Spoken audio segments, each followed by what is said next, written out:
Hello students, yesterday we have done unit 5 input in Java. So yesterday you learned this now. There are four ways to input data in Java program.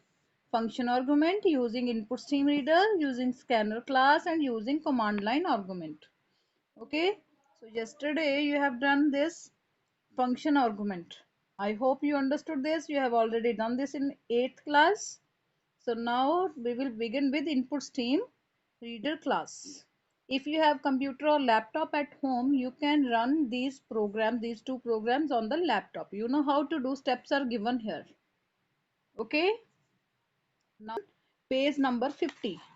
Here using stream class, second method to input value by using input stream reader class, the following use the following steps. Number 1, input stream reader class is available in java.io package, means we need this java.io package for using this class. Hence, first of all we need to import this package by using statement import java.io.asterisk. Here imports I is given capital. It is wrong, write it small I. This is, got it? Number 2, in the main function create objects of input stream reader and buffer reader class as shown here. Input stream reader read is equal to new input stream reader system.in. Buffer reader in is equal to new buffer reader read. So these two lines are must to write after writing public static void main string args. Okay. So object names are here read and in. Read is object of input stream reader class and in is object of buffer reader class. So these two lines are must to write in this input stream reader class program.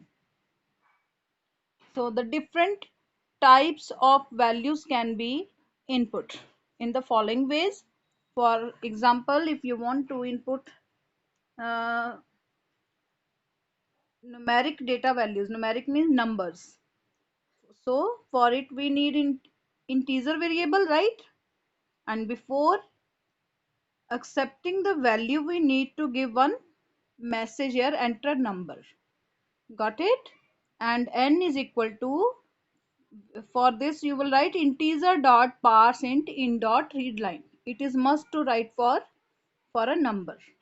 Okay, for decimal you will write float dot parse float in dot read line. Is it clear? Number 3, to accept a decimal fraction up to 64 bits means long decimal values. For this double data type, as you know in advance, in 8 you have done these data types. So system.out println enter decimal number, and for this you will write double dot parse double in dot read line. Got it? And see especially here uh, integers I capital, parse int I capital, wherever capital letters are there you will use capitals. Underline these for int. You also underline in your book. Understood? Then syntax to accept a character. Character, you know, single character, alphabet, maybe a number, small alphabet, capital alphabet, or special character. Okay, everything comes in this character. So for this special char data type is there. Okay, give one message, enter a character, then ch is variable in which you will store, and for this syntax you will use char in dot read in the same way you will write as it is.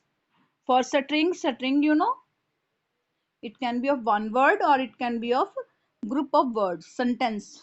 Okay, so for string data type with along with variable, then enter string, then for this in dot read line you will use. Okay, now let me start. Before starting the program, one note is given here. While accepting data through input stream reader class and scanner class, a relevant message must be displayed before the input statement.